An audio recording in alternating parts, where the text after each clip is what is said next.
在中国古代的历史长河中，有这样一位人物，他历经耻辱与磨难，却凭借惊人的毅力写下了传世不朽的巨著。他就是太史公司马迁。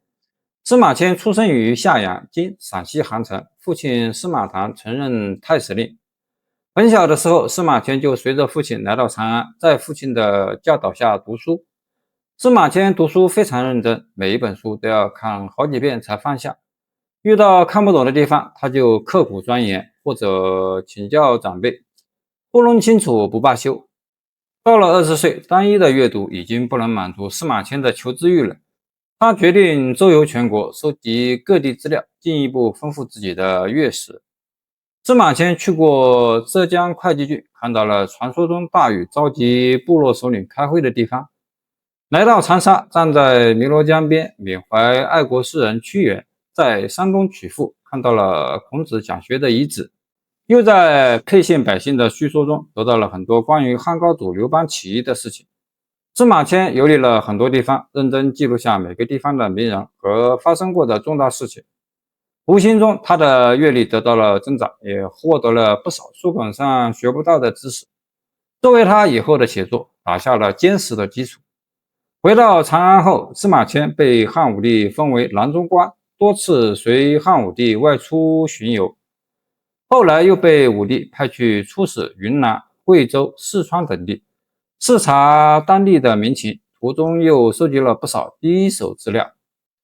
公元前108年，父亲司马谈去世，司马迁便继承了太史令的职位。这么一来，司马迁能接触到的书籍越来越多，学到的知识也越来越多。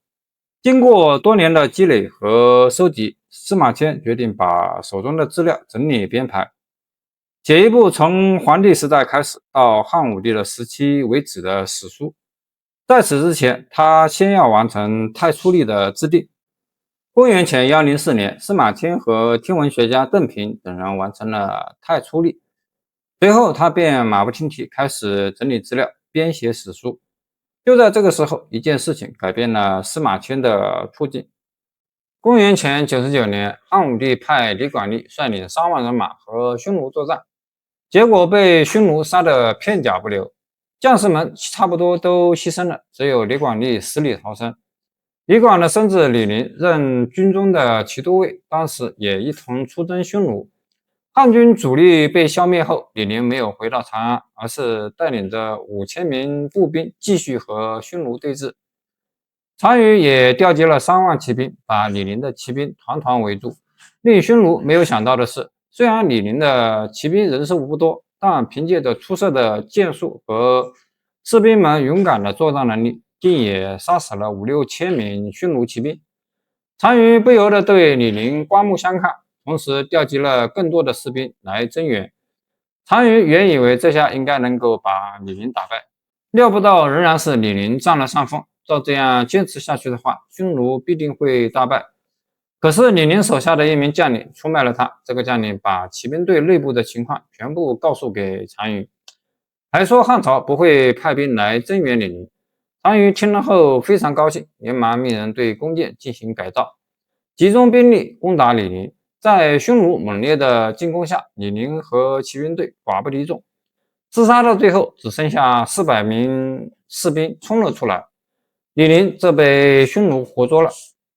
被抓住没多久，李陵就向匈奴投降了。这个消息传到了长安，武帝和大臣都很吃惊，也很愤怒。大臣们纷纷谴责李陵贪生怕死，怎么能向匈奴屈服？汉武帝听着众人的责骂声，随即问司马迁对这件事情的看法。司马迁沉思了一会儿，对汉武帝说：“李陵打了败仗不假，但他仅仅带着5000人马深入匈奴腹地，勇敢地和匈奴作战，还杀死了很多匈奴人。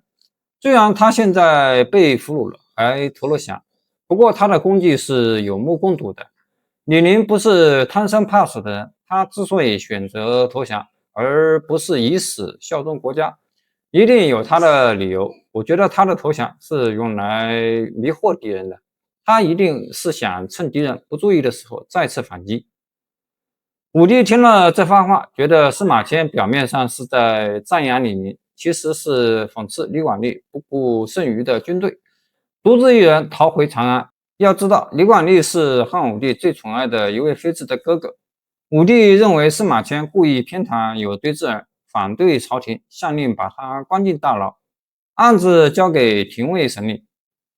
当时汉朝有一个官吏名叫杜周，特别喜欢对犯人使用酷刑，司马迁恰好落到他的手里，杜周便在司马迁身上用尽了所有的酷刑，想让司马迁认罪。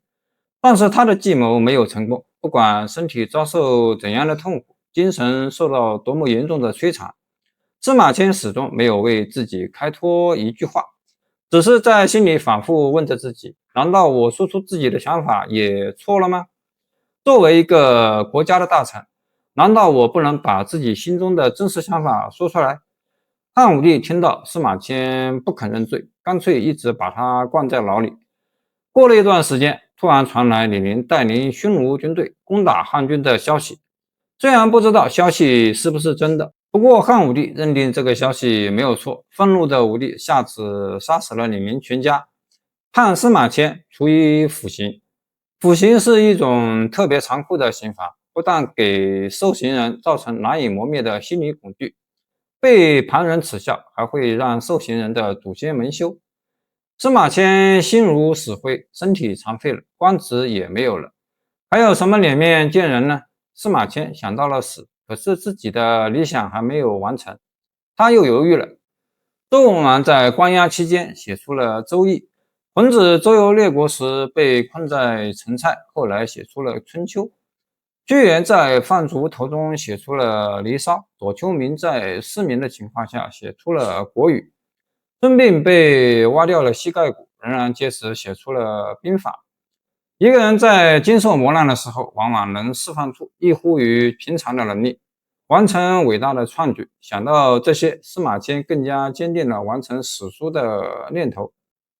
虽然现在的情况不利于自己，但只要心中有信念，就不怕艰难险阻。